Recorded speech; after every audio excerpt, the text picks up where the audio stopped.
जय हिंद फ्रेंड्स। आज हम 3.4 की एक्सरसाइज लेते हैं और 3.4 में इनकरेक्ट ऑर्डर है, यानी कि इसको करेक्ट ऑर्डर में रखना है। तो सबसे पहला क्वेश्चन सेंटेंस जो पढ़ता हूं, my friend to advised me rest take. तो इसको करेक्ट ऑर्डर में रखेंगे। माई फ्रेंड के बाद, जैसा कि मैंने कल की वीडियो में भी बताया था कि मैन वर्ब आएगी, एडवाइज्ड, उसके बाद मी मुझे दी जाती है टू टेक रेस्ट, आराम करने की। देखिए साथियों, जैसा कि हमने कल भी बताया था आप लोगों को कि अगर हमें इसका ट्रांसलेट सही से आता है तो हम इसको आसानी से जो है कर सकते हैं और आसानी से रख सकते हैं। लेकिन कुछ तरीके मैं आपको फिर भी बता देता हूं। जैसे माई फ्रेंड, ये हमारा सब्जेक्ट हो गया। इसके बाद तुरंत ही हम एडवाइज ढूंढ लेंगे, यानी मैन वर्ब या मैन वर्ब के साथ कोई हेल्पिंग वर्ब है तो हेल्पिंग वर्ब पहले आ जाएगी। ये यहां से हम इसकी शुरुआत कर देंगे सेंटेंस की। माई फ्रेंड एडवाइज्ड, एडवाइज्ड के बाद जो है, चूंकि टेक, जब मैंने बोला क्रिया दूसरी क्रिया से सेंटेंस को जोड़ा जाता है तो टू से ही जोड़ा जाता है, तो यहाँ टू भी आ रहा है। तो सबसे पहले हम मी को ले लेते हैं, डायरेक्टली पोजीशन में मी आ जाता है। क्रिया के बाद जब आता है तो मी डायरेक्ट आ जाता है, मी, हिम, यू, जैसा कि मैंने बताया था, मी। और इसके साथ में टू टेक रेस्ट, ये हो गया पहला क्वेश्चन का आंसर, करेक्ट ऑर्डर। दूसरा क्वेश्चन मैं पढ़ रहा हूं, the child for milk crying बाज। तो जैसा कि मैंने अभी बताया था, द चाइल्ड यहाँ सब्जेक्ट हो गया और चाइल्ड के बाद हेल्पिंग वर्ब भी आ रही है एक बाद, और उसके बाद मैन वर्ब होगी जिसमें क्रिया में आईएनजी जुड़ा होगा। तो ये हो गया क्राइंग, यानी कि बच्चा चिल्ला रहा था, काय के लिए? फॉर मिल्क, दूध के लिए।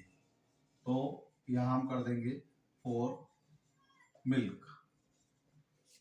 तीसरा सेंटेंस को हम रीऑर्डरिंग में रखेंगे। ये क्लास 9th की 3.4 एक्सरसाइज है, न्यू स्टाइल की, 26 पेज पर। चाहे तो आप किताब से भी कर सकते हैं, समझ सकते हैं। साथ में ये सॉल्यूशन आपको मिल रहा है। The hunter the killed deer, तो इसको बनाएंगे। तो द हंटर, शिकारी, हंटर भी शिकारी होता है। हंटर शिकारी ने किल्ड, यानी मैन वर्ब आ गई, इसमें हेल्पिंग वर्ब नहीं है, सीधा इसको ले लेंगे। द डियर, हिरन को मारा, शिकारी ने हिरन को मारा।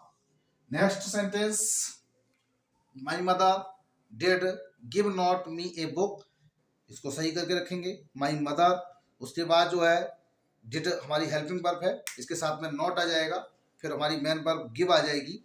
और मैंने बताया गिव किसी भी मेन वर्ब के साथ मी, हिम, यू को रखा जाता है। अगर इसके साथ नहीं रखा जाएगा, अलग अलग रखा जाएगा, तो उसके साथ में टू का प्रयोग या फोर का प्रयोग करना जरूरी है। तो इसी तरह से हम यहाँ जो है माई मदर डिड नॉट, इसको जो है my mother did not give me a book. अगर इसमें टू होता तो ए बुक टू मी कर सकते थे, लेकिन टू नहीं है तो मी पहले आएगा, ए बुक बाद में आएगा। ठीक है। Next, the earth moves the round sun, तो इसको ही बनाएंगे। द अर्थ, पृथ्वी,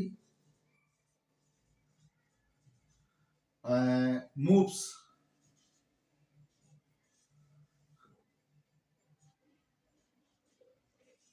मूव्स राउंड द सन, यानी कि पृथ्वी सूर्य के चारों ओर घूमती है। यानी कि सब्जेक्ट के बाद हमने मैन वर्ब मूव्स ढूंढा, उसके बाद राउंड द सन, सूर्य के चारों ओर। तो इस तरह से ये सेंटेंस हम बना सकते हैं।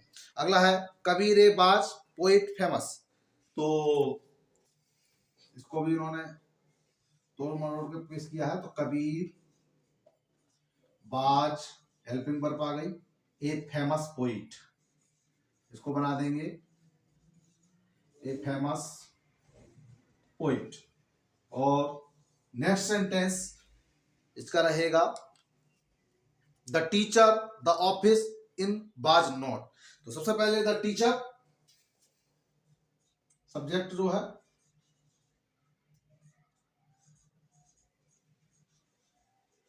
द टीचर हेल्पिंग वर्ब हमारी, जब भी नॉट आएगा तो या तो किसी हेल्पिंग वर्ब के साथ आएगा या नॉट आएगा तो नॉट के बाद टू लगेगा, नॉट टू। जैसा कि कल भी था, बताया गया था you are want not to come late, यानी आपको चेतावनी दी जाती है नॉट टू कम लेट, या किसी हेल्पिंग वर्ब के साथ, was not, is not, are not, am not, did not, shall not, will not, not आएगा तो किसी हेल्पिंग वर्ब के साथ ही आएगा। तो द टीचर वाज, इसमें नॉट भी है तो नॉट इसके ठीक बाद आ जाएगा। और इन द ऑफिस, मैंने कहा था ये कल भी ये एक्सरसाइज में बताया था कि जो इन द वाली बात आती है इसको हम सबसे लास्ट में लगा सकते हैं। In the office, in the city, in the school, in the room, in the house, in the temple, जो भी है इसको हम सबसे बाद में लगा सकते हैं। तो इस तरह से ये हमारा करेक्ट ऑर्डर है।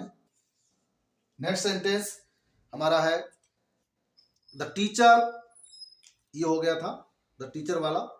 तो my sister in the lake never enjoy boating, यानी माई सिस्टर, हमने बोला था कि अगर कुछ भी नहीं आएगा तो माई सिस्टर के बाद सीधा नेवर का यूज किया जाएगा सब्जेक्ट के साथ, माई सिस्टर नेवर।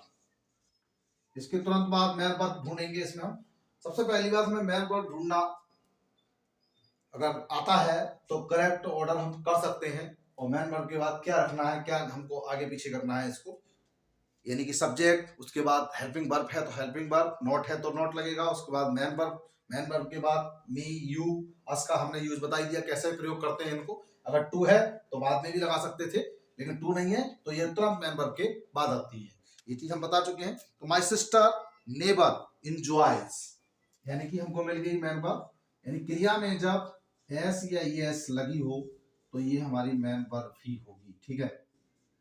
अदरवाइज अगर सेंटेंस में दो क्रियाएं दी गई हैं तो इंजॉयज, यानी कभी इंजॉय नहीं लिया उन्होंने, काय का, बोटिंग का। तो हमने बोला जब आईएनजी दी हो सेंटेंस में, क्रिया में आईएनजी लगी हो तो उसके संग हम फोर का प्रयोग कर सकते हैं। और आईएनजी अगर नहीं है तो क्रिया को किसी भी सेंटेंस में जोड़ने के लिए दूसरी क्रिया को टू का प्रयोग करते हैं। तो आईएनजी लगी है तो फोर वोटिंग नाव का, फोर वोटिंग ए लेक, यानी कि इन द लेक, झील में। हमने बोला ऊपर वाले सेंटेंस में भी बताया था कि इन द लेक, झील में। इस तरह से हम सेंटेंसों को अच्छी तरह से जो है समझ सकते हैं और सीख सकते हैं। उम्मीद है कि वीडियो में आप लोगों को ये सेंटेंस जो है अच्छी तरह से समझ में आए होंगे। और कमेंट्स में अगर कोई करेक्ट ऑर्डर में आप लोगों की प्रॉब्लम है कमेंट्स में जरूर बताइएगा, ताकि मैं उसको करेक्ट ऑर्डर बनाकर आप लोगों को समस्या का समाधान कर सकूं। धन्यवाद।